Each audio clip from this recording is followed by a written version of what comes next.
What's up, guys? I have decided to do something crazy. And in the next few minutes, I'm gonna give you the exact system that we use for our organizations that we coach so that you can implement them as well. If you wanna increase your team's performance, if you wanna accelerate profits, this training is for you. I'm about to bring on my business partner, Colin Talley, and we're gonna give you the same tools that we use for our portfolio of clients that total in revenue over $500 million a year annually. We're gonna give it to you so you can implement this yourself. Tune in. What would be possible for your life and your business if you became the best version of you?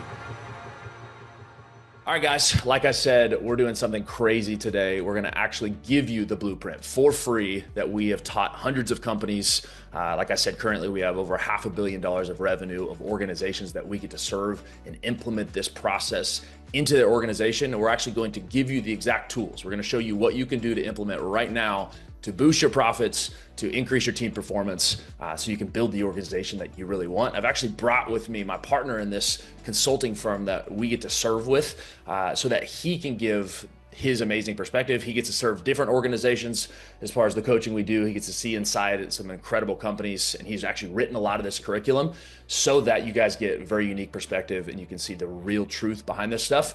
So we're gonna dive in. Before we teach you though, we wanna show you how this actually works, not just from our perspective, but what some of our clients say about the experience and the results they've gotten. So let me just share my screen really quick and I'm gonna show you what they have said.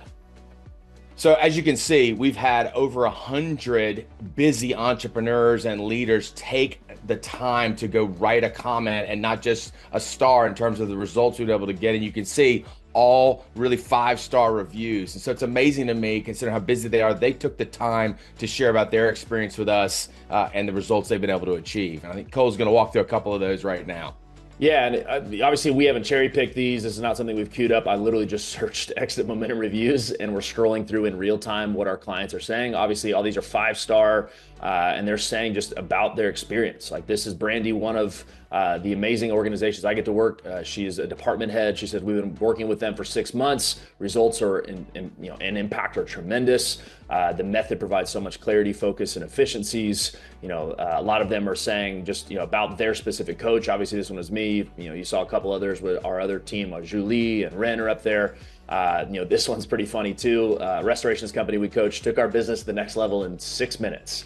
I don't know how I did that. That's one of my clients, but apparently one of our conversations took his business to the next level. And I could scroll through a ton of these. There's another one of our coach, Derek, saying just the impact that they've had, our company with Ren. So this is a process we get to do with a bunch of amazing organizations. You hear the words like transformative, eye-opening, game-changing. We didn't prompt them to say any of this.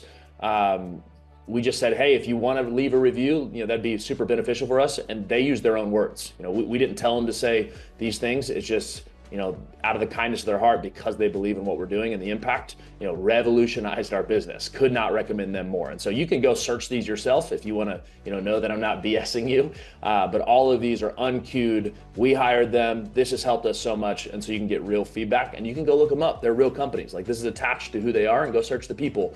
We're making an incredible impact. The last one here, Colin and his team are the best at what they do and will transform your business. And so don't take our word for it. Go take theirs. But we want to dive in and we want to teach you this exact process. So what I'm going to do is I'm going to actually screen share here and show you inside our method.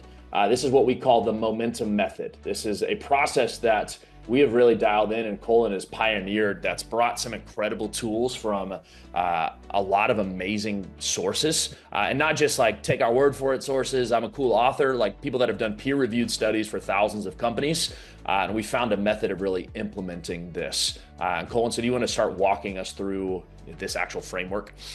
Yeah, absolutely. And to your point, we've gone and synthesized the things that are out there today. So there's a number of systems that are great. We felt like it was an opportunity to go take the best of multiple and put them together to drive the most efficient results. So please understand, we've been after this for years and done this literally hundreds and hundreds of times. And so this is a very refined process. So when we think about this method, the way I like to talk about it is it's a lens you need to look through as an owner. So you need to put a set of goggles on that sees the world in this way, right? Number one, do we have the right people in the organization? foundation? Are we really clear about that, what that means? And there's some specifics we're going to get into in that. But it's something that gets says a lot, but it's hard to implement. So we want to make sure we give you the tools for that. Number 2, purpose, which really ties to our vision, our strategy, and our plan. How are those documented? And most importantly, maybe you've got it in your head, but you haven't put it in a format that actually your team can understand and they can execute against. You're very inspired, you're very connected to it, but it's not an executable thing. It's almost like grabbing at smoke.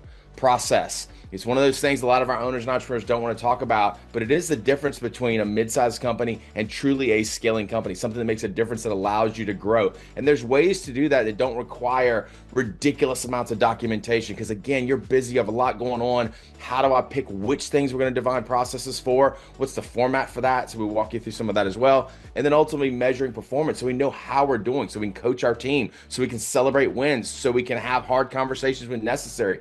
And the reality is all of those things drive what you really care about, which is profit, right? So we oftentimes tell our clients they're always focused on revenue and profit and growth. I'm like, great. If we focus on the outside, the inside will take care of itself. And that's what we're here to teach you today, so you can go implement this in your business. Yeah, it's so powerful. And Colin's going to dive in and actually explain the first one and some of the tools that we use. Before we do that, one thing I want to add is we hear this a lot from our owners as a big pain point from them is they recognize they know how to grow, but they don't know how to do it without them being attached to everything. Like, yeah. I know I can get us to produce more, but I'm not quite sure how to do that without creating more work and more stress for myself. Yeah. The amazing part about this is it doesn't just create more profit. It actually allows a system for you to plug the right people in. They get attached to the purpose. They have processes to execute upon. They're being held accountable to performance. And you as the leader can step out and focus on how do I just optimize and make this system better? I don't have to be the one running the system. I step out of it and work, you've heard the phrase work on the business, not in the business. This is what you start to work on is, do I have the right people in the right seats? Great. Have I clarified our purpose for them? Can I get them attached to that? Awesome. Do I need to better our processes? Do I need to make clearly defined wins better so we can hold people accountable to performance? Because then you can really accelerate this thing, but you're not the one doing it. You're not the one doing all the dirty work. You're just making sure the system is optimized.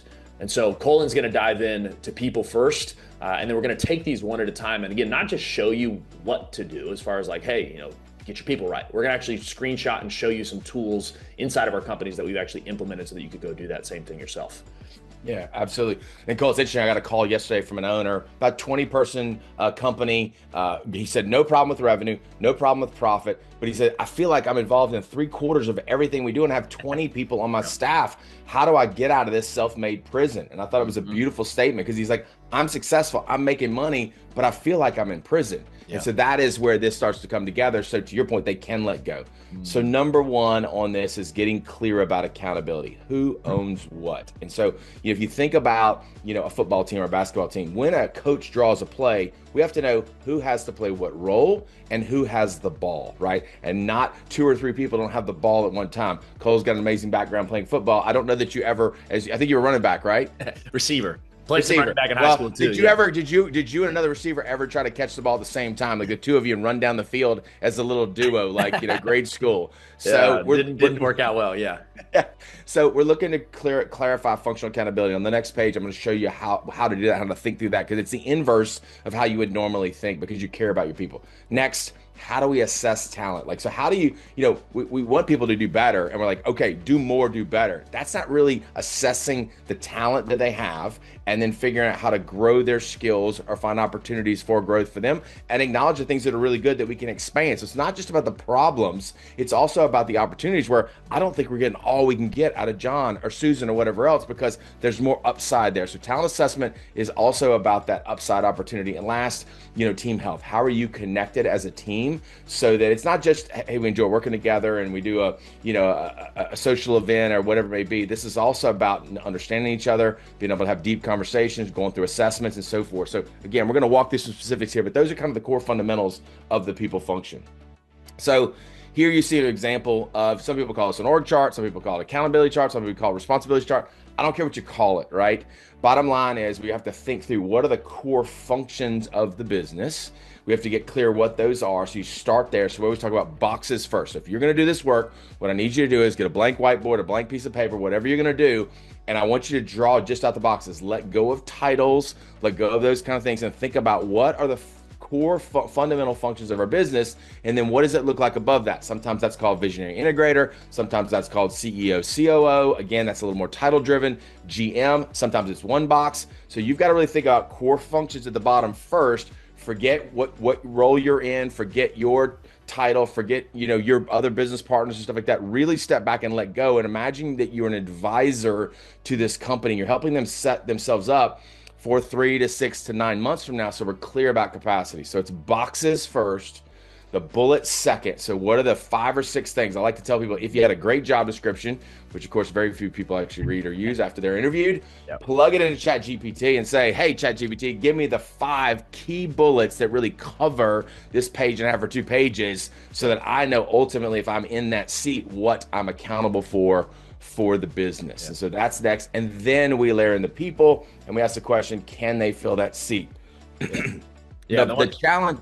Yeah, the one thing I'll say to this, and I think, didn't mean to interrupt you. I think the one thing that people push back on me when we're teaching this is like, this is so basic. Like, yeah, cool. Let's like show me the real magic. And I think they forget how much clarity drives everything. Like we're starting with the simple framework of who actually owns this. Like if we're going to assign a new goal, a new strategy, like who's going to own that for their specific area?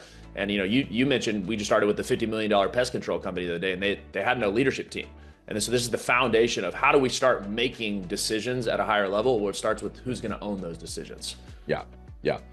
And here's the thing we see over and over and again that you're going to run into. You care about your people. You want to do great work in your community. And so you start to say, well, man, John's really good at this, but he's not so good at that. So I'm not going to give that to him. I'm going to give that to Sally.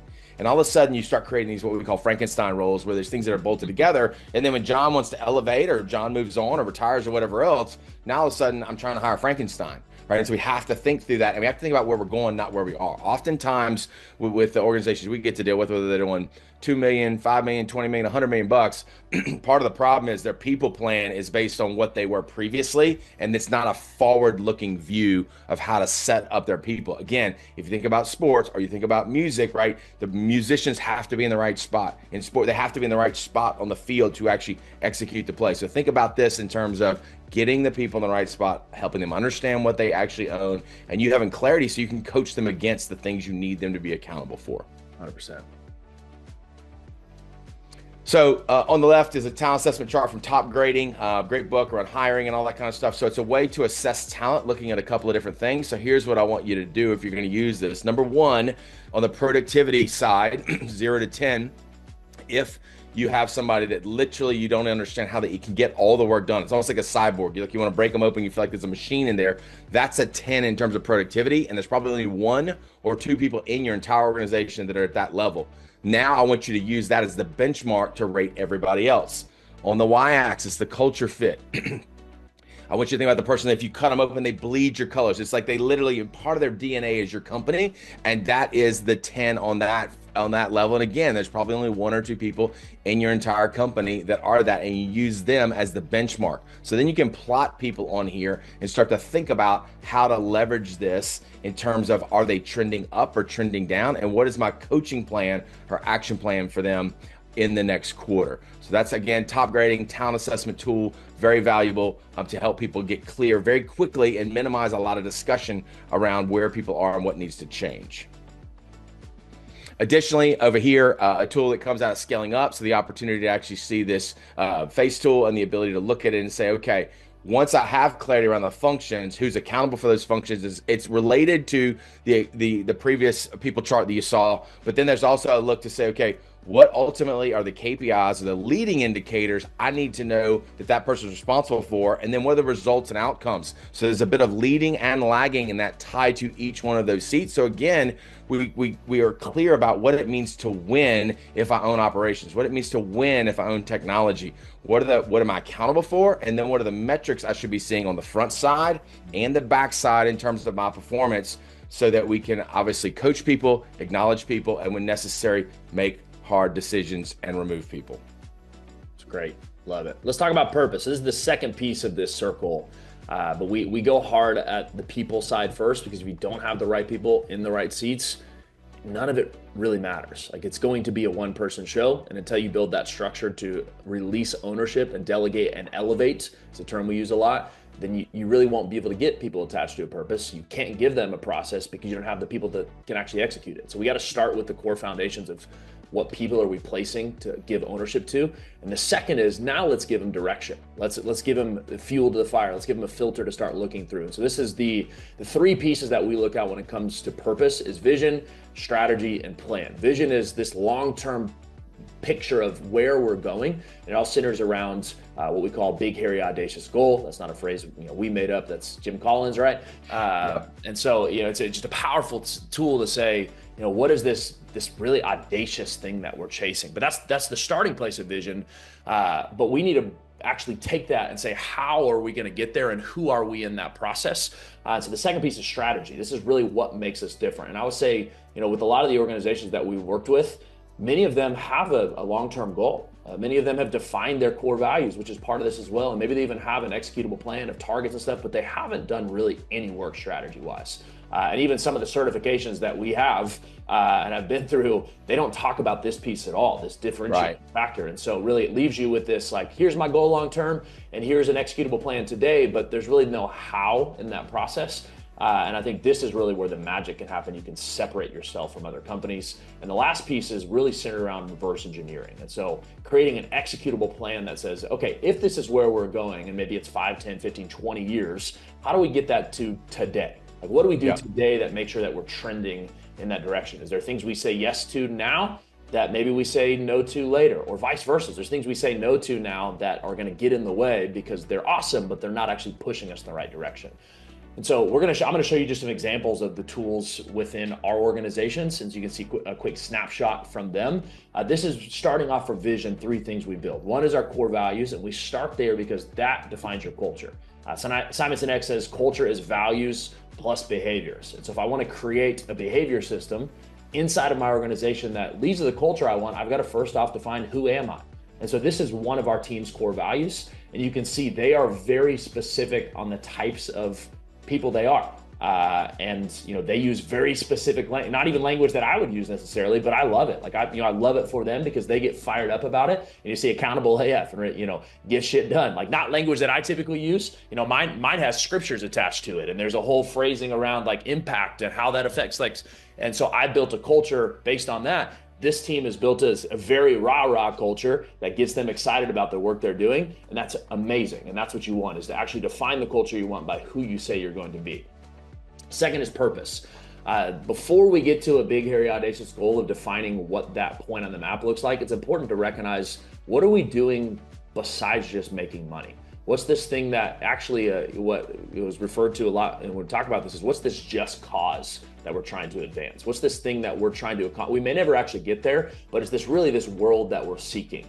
I was just with a client that's a construction firm in Georgia, and theirs is, we build better communities by building better leaders. And their just cause they're really advancing is they're so passionate about the communities that they serve that their construction projects are just a tool for that. They don't care as much about the work itself as they do the impact that it makes. Your clients, you get to work with Branded Bills, connecting people to their experiences. Hatch just happen to be the tool they use to connect people to those experiences, because a lot of it's business to business, and you put your own branding. Like I wear our Exit Momentum hats all the time, and I'm connected to our company because of that tool. And so you really got to ask yourself, is what's the work that we do outside of just making money? What's this impact we're trying to make? And this really should be a filter for you to say, what work will we not do because of that? That construction firm I mentioned, they just turned out a big job that was a strip club because it didn't build a better community. They were like, well, this would be a great money for us, but I don't think that actually serves our purpose. I have another friend who used the same exercise that turned down a cannabis company that offered to work with them because they didn't feel like it served their purpose. Like the owner said, I have no problem with it. Like, I think it's a great organization. It just doesn't fit our company's purpose. And so we actually referred it to somebody else. And so I love that, like a very clearly defined filter based off of what are we actually trying to do outside of just making money. And the last piece is where the reverse engineering can begin, is I got to define this GPS point on the map. Is where are we actually going? A lot of organizations just get in the car and say, let's just start pushing towards growth. It's like, okay, but where are you actually going?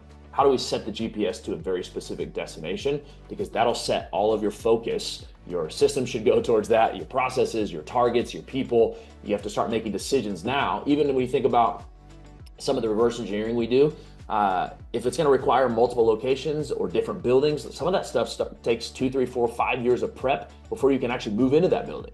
And some companies will say, we want to be at 5 locations in 3 years. And it's like, have you already started land negotiations? Because that should have already happened if you're going to get there. And so it actually gives you a clear picture to begin to work backwards. Second piece of this is strategy. And like I said, this is something that we see as very much missed across the organizations we get to serve, even if they've done a lot of this work, is they don't have a clear strategic plan and what's going to separate us from everybody else. So I won't dive too deep into what these specifically on the sheet are, but just I want you to see some tools that you can use to actually begin to separate yourself and get a clear focus of how we're serving people, what makes us different, who is it that we're actually serving. And for you organizations or leaders that are watching this that are like passionate about marketing and getting new clients to serve, if you aren't very clear on who it is that you're actually serving, and not only the demographic and geographic of the stats and where they are, but the psychographic of how they make decisions, it's going to be really hard to speak to them.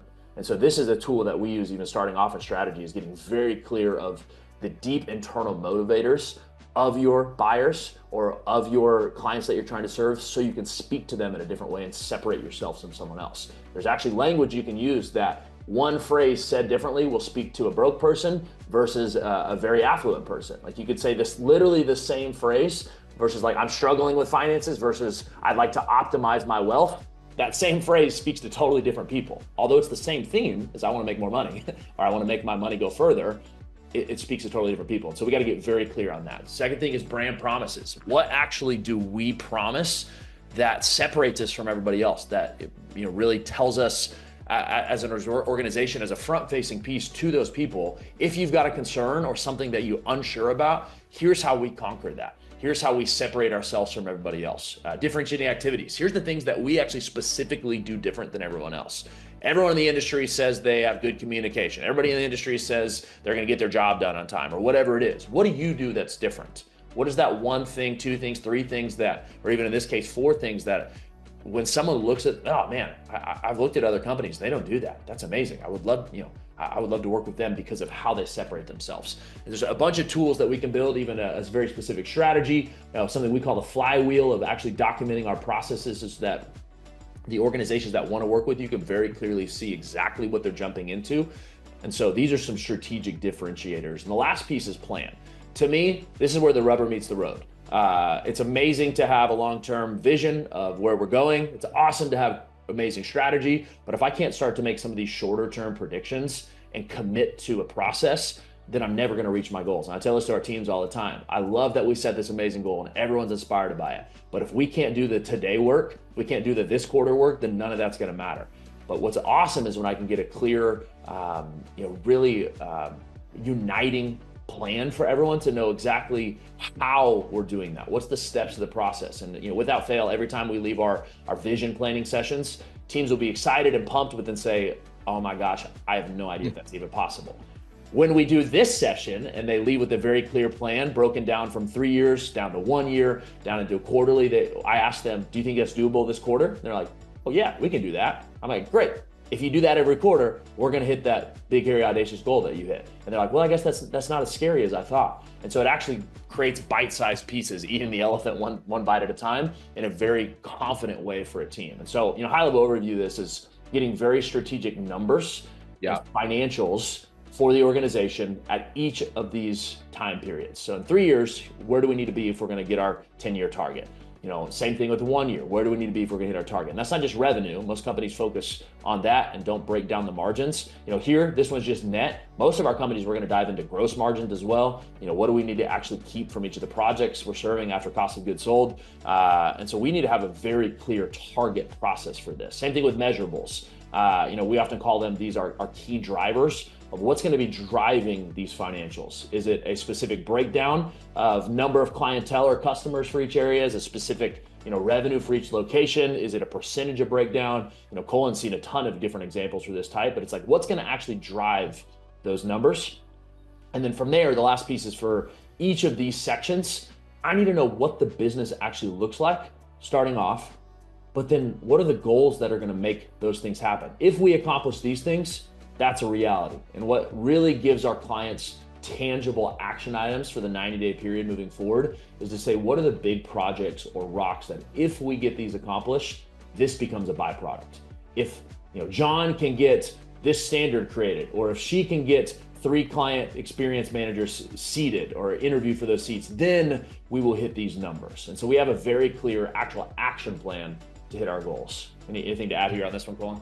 Yeah, I think the thing I would do is, because obviously we got people who are trying to make sure they can do this on their own. So let's pop back to the vision page. I just want to give a couple of key tips for how you do this yourself. Yeah. So the core values piece, what I want you to do is I want you to think about the key people in your organization that are amazing, and just jot some of those names down, maybe even a strategic partner or two, maybe a core customer, and think about who they are as humans, not necessarily what they do or whatever else, but how would you describe that group of people and try to synthesize that down into kind of 3 to 5 key attributes. We love seeing that turned into a phrase so it becomes actionable. So start with corporate, not yourself, not maybe other your closest leaders around you. Really think about other people in the organization that really shine in terms of who they are as humans. And you feel like if you had more of that, things could be quite a bit different. So that's the first piece. The second piece on the purpose side is, why are you doing this, right? You're in a particular business and it's like, so I'm in pest control, I'm in construction, I'm in technology, I'm in education, whatever it may be. But there's usually something deeper than that. And if you think about it, obviously everybody's been to Disney World or Disneyland or experienced a Disney product. And the purpose from way back when was to make people happy. Well, that doesn't say I'm making movies. It doesn't say I'm building a music park. It doesn't say I'm doing streaming. It is to make people happy, and that drives decisions for the organization. So what is the purpose? What is the soul? What is kind of the spirit of your business? This is where that would live. Something you're chasing that just really pulls you forward. And that BHAG, this thing that you're going after that kind of scares you. So I want you to be able to write down some things that scare you and don't get lost in the how. So try to get it down to a simple statement, but don't get lost in the how from that standpoint. So again, key people, description, handful of core values, purpose, spend some time, write some phrasing down, just some quiet time, maybe journaling time, and you'll wind up working that to a statement that matters to you. And then the BHAG, this thing that you're going after. So that's really the pro tips for you being able to do this on your own and get to the first version. And the one piece of this one too, and I get a lot of questions about this, is like, well, how do I know if it's a good goal or not?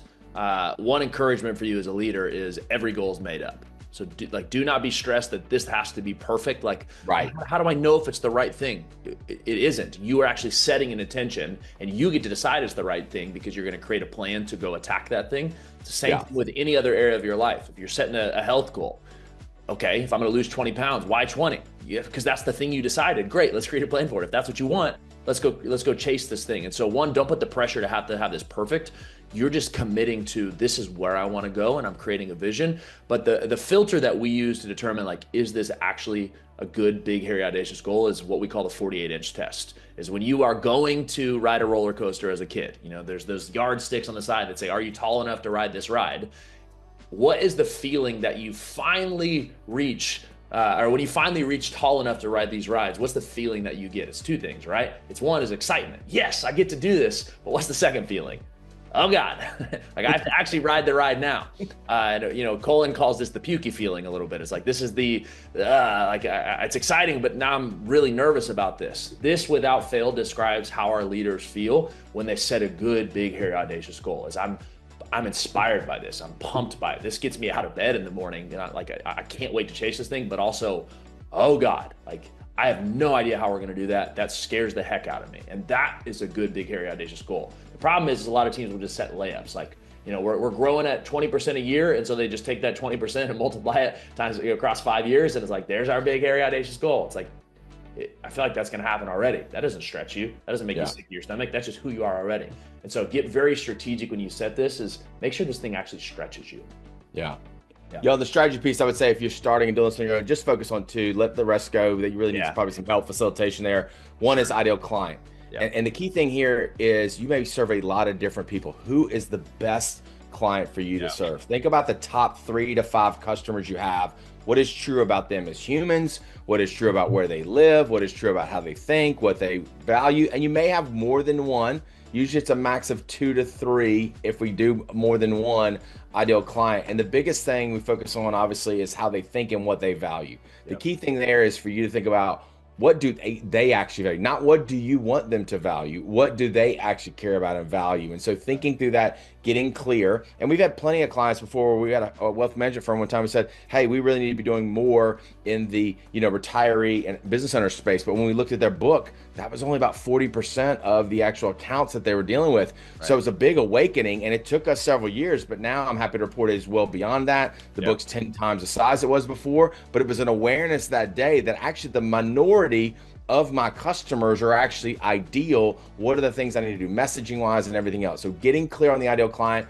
Don't overdo it. This doesn't need to be full on meta avatars to run ads against, all that kind of stuff. That's not what we're talking about here. It's a clear description there. And then you shift to brand promises and really thinking about what is it that, as Cole said very well earlier, what do we promise? So if you think about, and in simple language, and one of the things I tell people to do sometimes they're doing this on their own is, if you've got good Google reviews and Facebook reviews, awesome. If you don't, shame on you.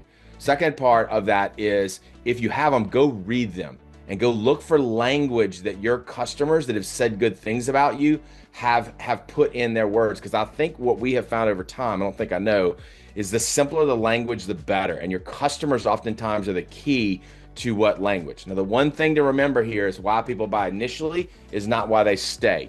So you want to think about your brand promises of what you're trying to promise the market, because this is usually a little more prospect driven, early customer, not somebody who's going to work with you for 2, 5, 10 years. They're with you for a whole different set of reasons. And so this brand promise is speaking to that. It's also to challenge you. Are we actually delivering on this? And can I actually measure in some key KPIs, scoreboards, whatever, on that to see if we're hitting? So if you're doing this work on your own, ideal client brand promises, let the rest go. That's a little more complicated to deal with. That'll give you a good start about who am I supposed to serve and what am I going to promise to that customer, and then how am I going to measure it? Yeah, it's great. And then on the plan, Cole hit it before. Yes, revenue is important. Gross profit, critically important. This is a little bit older example for us. Yeah. So we require that. So you need to get clear. If you don't know your gross profit and you're not doing a good job accounting wise, you need to clean that up. And then obviously net profit certainly is important as well. And then those key drivers moving through. I would tell you, if 3 year feels like too much, I would just do the 1 year and the quarter for now, and maybe add the 3 year once you kind of get going. I'm not saying you can't do it. It's just a little bit harder. It takes a little more work, a little more thinking in terms of that. So if you kill that one, so be it. Focus on the 1 year where we are, and then the quarter. And the 1 year is not a wish. I hope I'm going to get there, shoot for the stars and land on the moon. No, this is the thing we're going to go execute against. It should stretch us, but it should not be an impossibility that it's like, well, if I don't get there and we get here, I'm still happy. No. Whatever the thing is that we're going to go hit, because your team needs to know that when you declare, I'm going to do $500, $5 million, $50 million, right, that is what we're going to do. And they understand this is a clear commitment in terms of what we're up to. And this needs to tie together. Now, sometimes for our clients, quite frankly, their accounting's a little messy because when they started, they haven't gotten real clear about that. And they've got a bookkeeper, not a controller or CFO in that role. Yep. And the other thing is they don't have great metrics sometimes. So wherever you are. This is not about shame and guilt or bad or wrong. Start and you will get better, right? From the goals standpoint, those are things we need to get done by the end of the year. So think about the 3 to 5 things that you want to get done. Yes or no. I want to have that finished by year end. Yep. Even though there may be continuing steps. So understand what the goals and the rocks, at times you're going to set something that is going to be the step to get to the next thing. Sometimes, a goal leads to something that takes 2 years. Cole was talking about adding the buildings, all that kind of stuff. So just understand when we hit December 31st, this has to be done, yes or no. Same thing for each quarter. But I would suggest probably letting go of the 3 year and focusing on the 1 year and the quarter for the first time you're doing this yourself. That's great. Good thoughts. Let's dive into process. Great. So process-wise, this is one of those things most entrepreneurs, especially founders that are idea generators, stuff like that, aren't real excited about. And so a couple things here, thinking through our processes, moving to potentially checklists or things we can put into technology. So we're clear, are we doing things the right way? I like to think of it like Hansel and Gretel, dropping a crumb on the ground and I can find my way to, was that grandma's house? I don't know. But anyway, I think that's what that was. So in any event, it's really finding those steps that get me naturally there. Now, the problem oftentimes is people are trying to document too much because they got some wrong people in the organization. So they're trying to create systems that deal with their inability or incompetence. Not that they're bad people, but they're incompetent of being able to do the thing. Right. So I want to make sure you don't take your lowest performer as the reference point to document your processes. These are typically 1 to 2 pages. This is not 30 pages in a document. We deal with a lot of regulated businesses. So think financial institutions, medical, where they have to have all this documentation because they've got all this, they've got these binders and audits. And guess what they need? They need these simplified checklist core processes to work through. And the place we tell everybody to start is if you haven't documented how to onboard an employee, that's a good place to start because it is the #1 expense in your business more than likely. Number 2, how do you onboard a new customer or onboard a new product? Because that is a point where somebody has decided to give you money, and the experience they have in that first 30 seconds to 30 days matters a lot. So we're doing that really, really well. So if you have nothing documented, let's go document how we're going to take care of our people as they join the company. Let's document how we're going to actually onboard clients. Next is meeting structure. So how we meet, and there's a number of different ways this has been done through the systems that are out there in terms of structure. We've kind of synthesized that as well and leveraged it. So we'll talk about a little more detail in a second on it, but how you meet as a leadership team and as department matter. And this is transformational. It seems, Cole said earlier, like on the accountability chart, people chart, it seems kind of simple. This is really simple too, but it's transformative to businesses once they start using it. And the last is the one-on-one. How do you actually coach people? What's our process for talent development? We talked about a little bit in the people section. We got a process. So across the organization, whether you're a 5-person organization or 500-person organization, what is the way we meet with people from a one-on-one perspective and make sure we're getting value out of that versus just having kind of a nice conversation? There's a way to do that as well. So we're going to jump to the meeting structure and talk through this. So again, a number of different systems talk about this different ways and talk about it in unique ways. We talk about being able to get into that section of the fired up section. What are you fired up about from last week? That could be pissed off or that could be excited. And oftentimes we like for people to think in terms of what's going on personally for them as well as what's going on in the business. And just a quick share. So if I've got 5 people in the meeting, only 1 minute per person. Next, that scoreboard. When you walk into a ball game, you want to be able to see what's going on and understand what's been happening in the game if you're late for that game. And so what is the scoreboard that I can look at and being clear, are the numbers on track or not? And accountability for each one of those people on that. Rock Review, this is, again, the quarterly projects we set up called Rocks. Comes from Stephen Covey and 7 Habits of Highly Effective People. And so bottom line there is, are we on track for our Rocks? Quick review. We're not going into deep discussion here. Client team updates. So anything we need to update the team on that's happened with a client or the team. Our to-do list, what are the things we committed to last week that we need to have done this week? So 7-day action items we're committed to every week. And then the important part, issue and opportunity processing. And let me say this, we call it specifically issue and opportunity processing because in some of the other systems, it's just issues or problems, and it just becomes really, quite frankly, negative. We think most of the organizations that we deal with have so many ideas, so many opportunities. We want to make sure these land on the list as well. Certainly are there challenges and things we have to clean up for sure, but here's a place for you to have those things live and then spend the appropriate amount of time, not a passing text and a voice note and an email and a, hey, you got 30 seconds and you don't actually solve it, really pulling it apart and getting clear what's going on and then making commitments for the next week. And then we conclude the meeting. We have a whole other training on this that goes a deep dive on that. We'll likely link in the show notes for this, or we'll let you access on the channel as well. But that's really the format for that meeting. The times can be changed based on the format. So for our leadership teams, we typically recommend this being a 90-minute meeting unless it's a really small team. Sometimes those are 60. And then departmental meetings tend to be 30 to 45 to 60, depending upon the number of people. As soon as you get to 5 people or more, you're going to need more time for sure in terms of that. So that's that momentum meeting cadence that we recommend. And again, we'll have additional content for you to consume on this if you want to dive into it. Yeah, the one thing I'll say, if you're wanting to implement this, because I get to speak to a lot of events, of masterminds, of organizations, of leaders that they get really fired up about this one for some reason. I think it's just everybody likes, us visionary leaders just don't have great structure. They're like, man, maybe this thing will get my team to be more engaged and the meetings will feel better because I hate them. Because me as a visionary, I typically hate meetings too. And so I think that's probably why people get excited. But the reason we call this momentum meeting, outside of just aligning brand name, is that this thing should create your weekly rhythm. This thing should drive action. This thing should be where everyone's held accountable. We're solving new decisions together, and then we're creating a new action plan. And then the next week, we're reviewing and say, did we do what we said we're going to do? And it builds this ecosystem of solve a problem, create an action item. The next week, we say, did we finish it? Awesome. Let's solve a new problem. And so it becomes this really amazing rhythm to drive execution. And the other thing I'll say for this too is the meat, and Colin said this, is the most important part of this meeting is this 60-second chunk where we are coming together as a team and solving things together. The problem 60 minutes. or 60 seconds to solve the 60 minutes that we have as a team. Because the problem is if you're like me as a leader, my gut feeling a lot of times is just to drop in or call somebody, be like, hey, you got a minute? I've got this idea for you. But they're not in the space. I had an integrator from my health company the other day. I called him and he said, bro, like, please just put that on our issues list. I'm in the middle of something. Like, you know better than this. And so he's like, I'm not in the space to talk through this big idea that you have.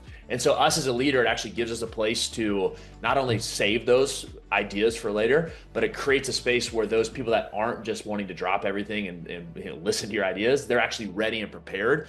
And frankly, they're going to get more out of it and they're going to care more about it because they're ready for it, instead of you just dropping a bomb of, hey, what if we created an apparel company, or, whatever random idea you have as a visionary.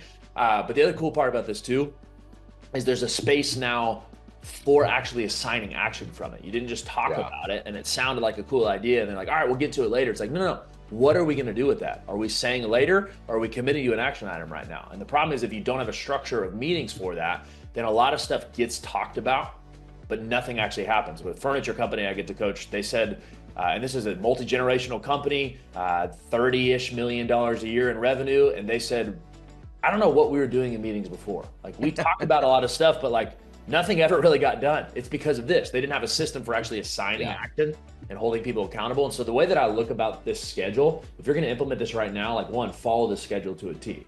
But the danger is these things, and the reason why they're set at 5 minutes is these things can aggressively get accelerated. Like Scoreboard, we can talk about it for 3 hours if we're not careful. Right. I look at it, these first 5 sections are actually, I'm an athlete and I'm warming up my body for the actual game to start, which is this. And the reason I say it like that is all of this is just visibility and accountability. Let's look at the data. Are we on track or off track? We're not going to discuss it. We're just saying, like, what is it? Anything we need to discuss later? Great, we'll add it to this issue. Great, let's look at our projects, our rocks that we've committed to. Are we on track or off track? Great, anything to discuss? We'll add it here and we'll discuss it later. And so you actually are prepping yourself for the meeting. You're getting the whole team ready. You're looking at the data that's necessary. You're getting the updates that are necessary. And then you're ready to dive in and say, let's solve problems together and assign some work. And so to me, like, as a leader, that frame has helped a lot, so that I'm making sure this is prep for me. I'm just looking at the data. I'm looking at where we're at. And then now we're in a space that we've prioritized issues in urgency and importance, and we've got a system to assign action for them. And then we can actually get good work done. If not, you're just all over the place discussing whatever you want whenever it comes to minds. This one actually gives you a rhythm to get stuff done. Yeah. A couple thing I'd add, and we're going to get to this at the tail end, just because I think some of you may feel overwhelmed with, how do I do this? Am I running a timer? How many documents do I have to have open? We have a software tool that we recommend that's best in class. It's not the only way to do it. We're going to show you that. We're going to actually give you access to our custom template for free. No cost to that, but this will help you do that. And so a lot of people, from a starting standpoint, that's a great place to get started and leverage it, because if not, it is way more work if you don't have a custom built solution to run this. And so we'll give you a link to that in a bit. For sure. All right, let's talk about performance. This is the piece that really brings the flywheel together. If you remember that picture that I showed you at the beginning, it's, people, then purpose, then process, then performance, and all of those drive profit. This is the one that brings it all home. We have the right people in the right seats. We've got really good people that fit our values, but also can perform at a high level in their role. We've now attached them to a clear purpose, which is our vision, where we're going, our strategy, how we're different, our plan, what are we executing on? So right people in the right seats attached to that purpose. Then we've given them clear processes to make sure that we're executing on the right things and we're all clear on what those systems look like. The last piece is making sure people are actually performing at a high level. And a lot of times, and I've had to learn this hard lesson as a leader, is it's not because those people aren't capable, it's because we haven't clearly defined what winning actually looks like for them. Yeah. So we try to hold them accountable to things that we never told them were actually important. We just said, I feel like you should be doing better. And they're like, I've been working my butt off. I thought I've been doing a good job. And it's because we have not defined what performance should actually look like. And so they're just guessing. There's a study that we reference a lot in our sessions that said that 30% of employees have no idea how they contribute to the priorities of the organization. And over half of the employees don't even know what the priorities are.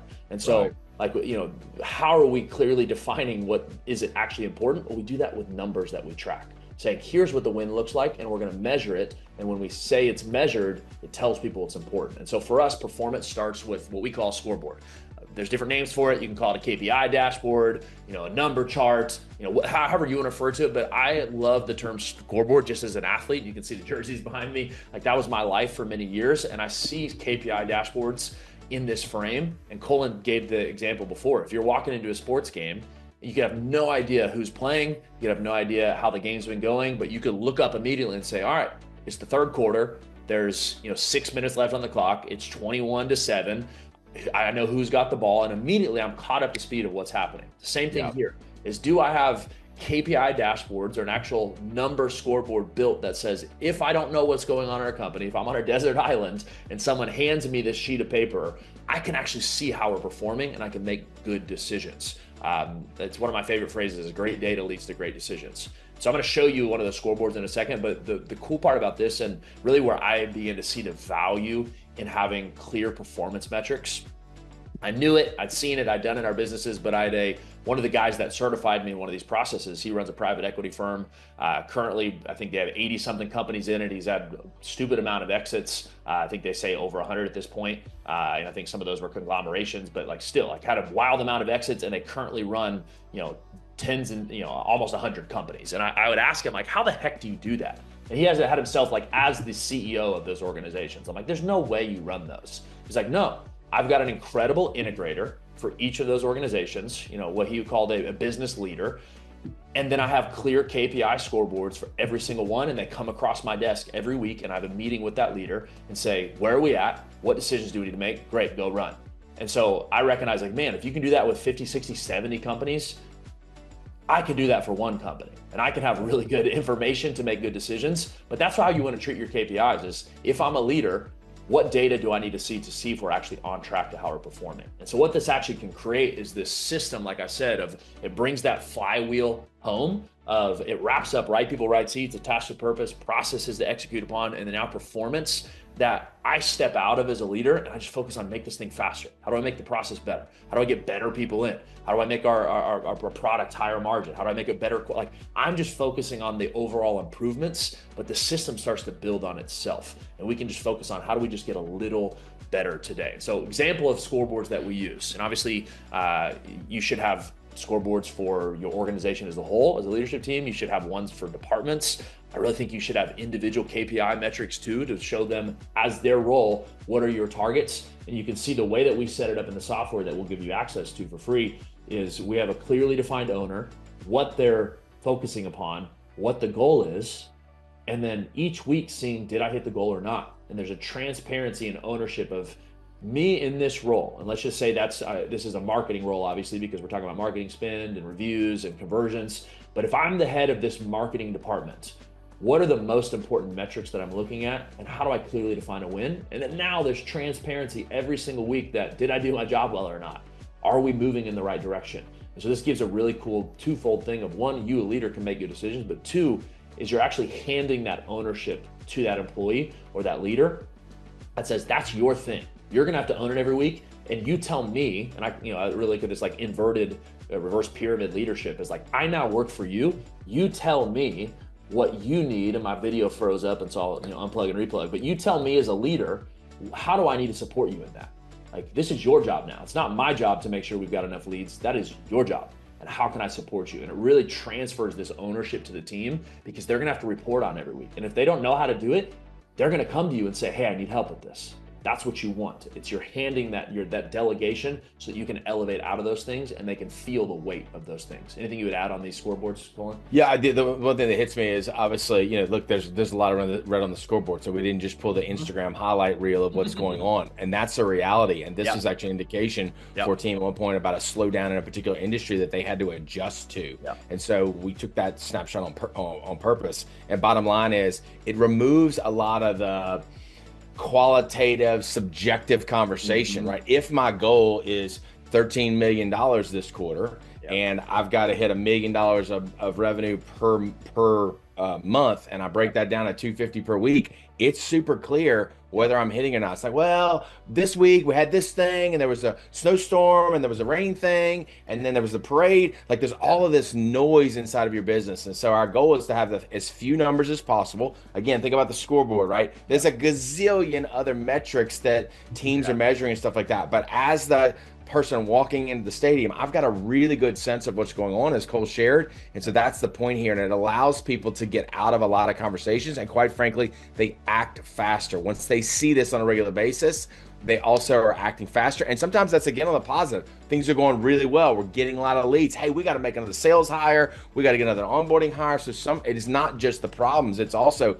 man, we're outstripping our plan, but we're going to run out of capacity of our people. We got to activate our people department to hire somebody. So for you, doing this work, what are those as few metrics as possible that if you look at it, you have a really good sense. Doesn't mean everything's great, but you have a really good sense of what's going on in business and what is the goal. Not the, I'm going to smash it, grand slam home run. What is the goal that leads to the other metrics we set in that quarterly target and that annual target? So divide by 52, divide by 13, whatever you need, that number to then say that is the goal for the week, and then be able to manage it so you know whether you're on track or not every week, and you don't get to the 15th of the next month and finally get your P&L to say, oh, we're behind. Well, you're 6 weeks behind at that point in time. So what you do now is only going to impact the last 2 months of the next month. Right. So it speeds things up, and it's important. So again, pro tip for you, try to figure out as few numbers as possible. We like to think about the core function of the business. So what are the couple of marketing numbers, couple of sales numbers, couple of product or ops or technology, whatever you call it, numbers,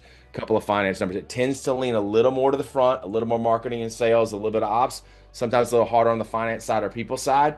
But if you wind up with 5 to 10 to 15 numbers, I think you'll find this incredibly valuable for your business. And it's going to take some time. You're going to work through a couple of iterations of this before you get it right. And you feel like, hey, this is the right scoreboard for us. Yeah. Like you said, don't try to die. If you don't have these yet, don't try to build 14 based off of different departments and different people. Like start with one. Start with what are the main ones that we see. Like you said, somewhere between 5 and 15 is a good starting place. 1, 2, 3 per each bucket of business. And then you can expand from there. Then I can say, all right, what's the marketing specific scoreboard? What's the sales specific? Because you should have those, and you should be able to see deeper numbers. Like if I'm a quarterbacks coach, I want to see, what my completion rate is. I want to see, what our yards per throw is. I want to see my time in the pocket. Like there's things that I want to see, but that's for the quarterback coach to look at. As a leader, there's certain things that I only care about. And so what's our passing yards? Those kind of things. And so start simple, and then you can expand from there. And so as a wrap up to this, method, just so you see the picture one more time now that you've seen the tools, is it starts with people. I want the right people in the right seats. Obviously, we gave some tool examples. Highly recommend. Go do that. Go implement that for your business. That's the foundation. Same thing with purpose, is I've got vision, strategy, and plan tools that I can design to give my company a framework to look through and say, how do we make decisions, and where are we going? What's our executable plan? Third is, what is our processes? Do we actually have the core functions of our business documented in a way that people can use it? Not just a 42-page document that says how to send an email. It's, how do I actually get good work done in a way that people can consume it and look back to it and refer and say, are we doing this the right way? And then finally, performance is, do I have clearly defined scoreboards that people can know what a win looks like and be held accountable to that consistently? And if you do those things, if you go implement those tools, it will drive more profit for you. Now, I want to talk to you really quick about, if you're hearing this as a leader, not doing this yourself. Because the reality is, we see this over and over again. The reason why people hire us is not because you're not capable as a leader. And in fact, if you're watching this, my assumption is because you're consuming this type of content, you're probably a smart, capable leader. There's things that you want to learn and understand. You want to grow your business. Like, kudos to you. The reality is you could probably go implement those stuff. Like, you could ask ChatGPT, how do I build a people chart? How do I build a scoreboard? Like, there's plenty of free resources out there. But the question is how much time am I willing to spend to try to figure it out? How much frustration am I going to go through to be able to make this happen? How long is it going to take me to get it right? Or how much could I save of all of those if I just had someone do it for me? And that's why people hire us. It's not because they're not capable. It's, I don't want to spend my time being a business systems integrator. I've got other things to accomplish. I want to be the visionary of the company and things that I want to create. And so allow us to do that. So I just want to walk you through really quickly 2 pieces. One is I want to show you the software, and I'll let Colin kind of explain what this does and how you can get access, and we'll actually drop the link in here. And then 2 is I want to show you what our actual process looks like if you're a leader that says, I'd rather just get this done faster so that we don't miss a beat and we can rapidly accelerate this process for us. So Colin, explain what this, because you're a part of this as well, explain what they're going to get in this, explain what they'll get access to when they get that custom template as well, and how this will help that for them.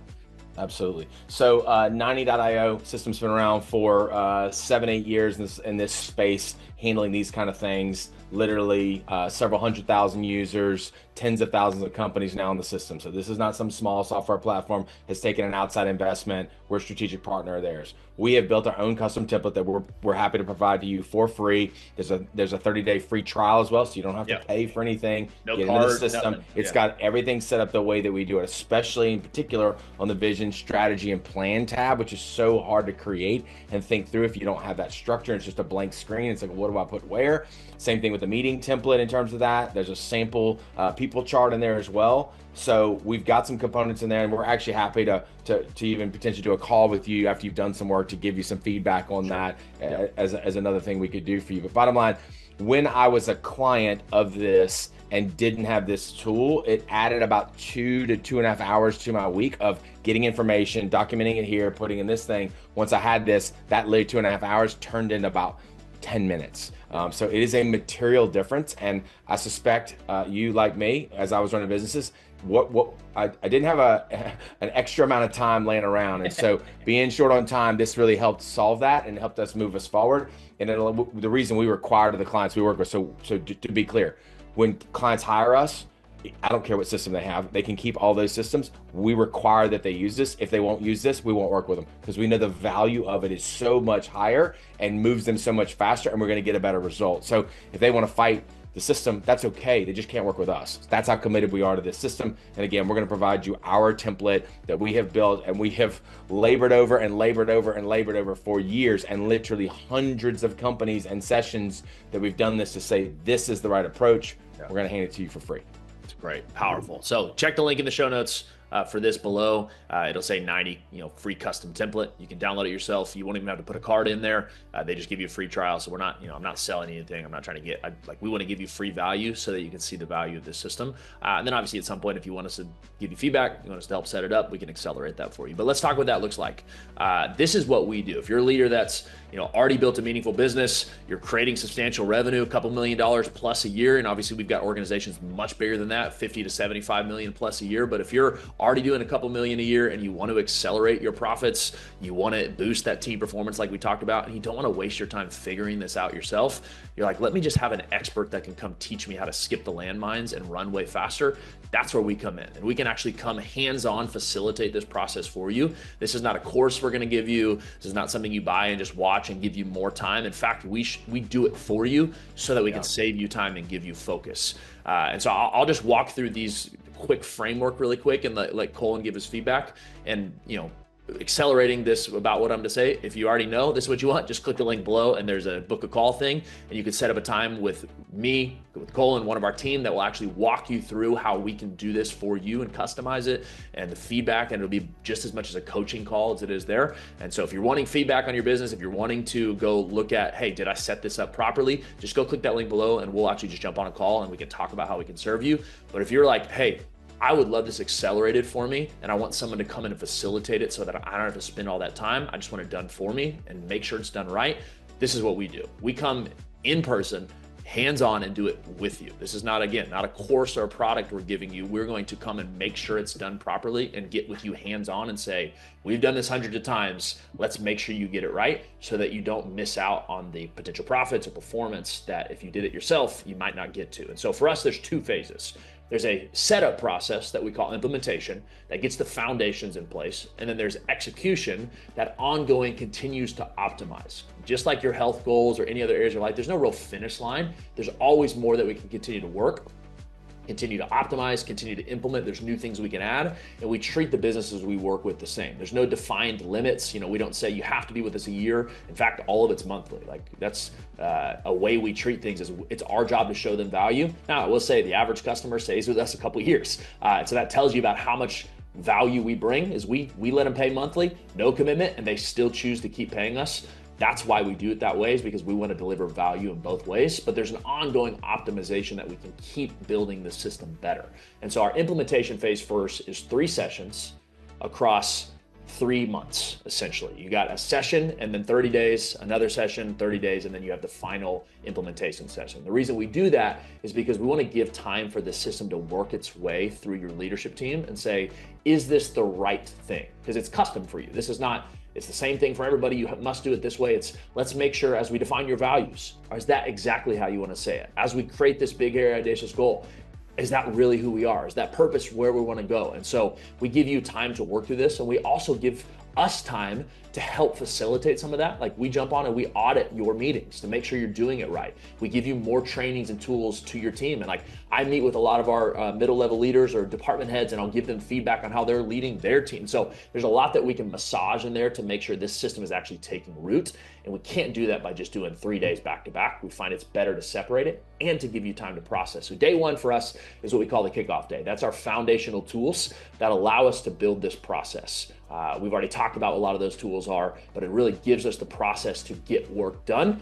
Then day two is where vision comes into play. A lot of companies will be like, why don't we do vision first? Well, because we found that if you put the execution system first, it actually gives you a platform to begin to roll the vision out. If I just leave with the binder that's here's your values and your purpose, but I don't have a system to execute, nothing changes. And so we do the execution first, day one. Day two is we'll create this long-term plan, some of the things we talked about. Day three, we actually bridge it home and we create that strategic plan. And you actually have a full documented thing inside of that 90 software that says, here's who we are, here's where we're going, here's our goals, here's our targets, here's our values, here's our purpose. That whole system I just showed you, we leave those 3 days and you've built it out. And the last piece is, how do we get the whole company bought into that?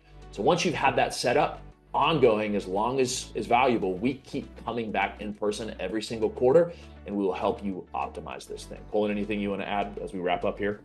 No, that's it. I mean, it's work. It's proven. It works. We're working with you and your key leaders, so it's co-created. That's a key component of this. So many of our folks, and if you're going to do this on your own, my suggestion is you involve some of those other key leaders. Don't care if they're owners of the business or whatever else, because people want to feel a part of something. We see that over and over again in the research that's happening today in terms of people joining the workforce and beyond. And so, are you co-creating this? So that's part of the reason we come, is that we're facilitating co-creating and moving people through it faster. And quite frankly, again, we want you to be able to do this on your own. That's the purpose of this training. And the reason people hire us is because they're like, I can do this. I just don't have the 2 years, and you've already done this hundreds of times. I think I'm going to get there faster, and speed is more important to me than the investment or whatever else, whatever other thing may get in the way. So they're buying time when they choose to do this, because to Cole's point, you're plenty smart enough to do this. If you've built a business that's sustainable and working, could use some help and some feedback. Yeah, are there other tools to do it? For sure. The question is, how long is it going to take you to get the results? And obviously you're doing this for the first time, where we've got the experience hundreds of times. But again, you can do this. We want you to be able to implement, find these things on your own and do that. But this is the way we do it, incredibly successfully across industries, across the country, and across the sizes of organizations. Yeah, that's it. And as we wrap up, I'll just challenge you and encourage you, is whatever you do something. Don't just watch this video and be like, cool, I'll get to that later. Like, this is the foundational operating system for how you should function as a business. So do something. Whether you do it yourself and you get your team together and you schedule it, amazing. That's a win. We can give you the software to use. Or if you're like, I want to accelerate this and I want to make sure it's done right, we can help you as well. Either way, commit to it. And if that is you and you want feedback, you want help, click the link below. We've got our call calendar that you can check that out. But I will say one more thing to add to that. If you're a leader that are wanting, you do want that process accelerated, our first session of those three, first section of those 3 sessions are actually money back guaranteed. So we prove our value to our companies too, and we can make sure that we deliver that value. So thanks so much for tuning in. Appreciate you guys taking this value and allowing us to share with you. Take some action, click the link if you want help, and we'll see you in the next video.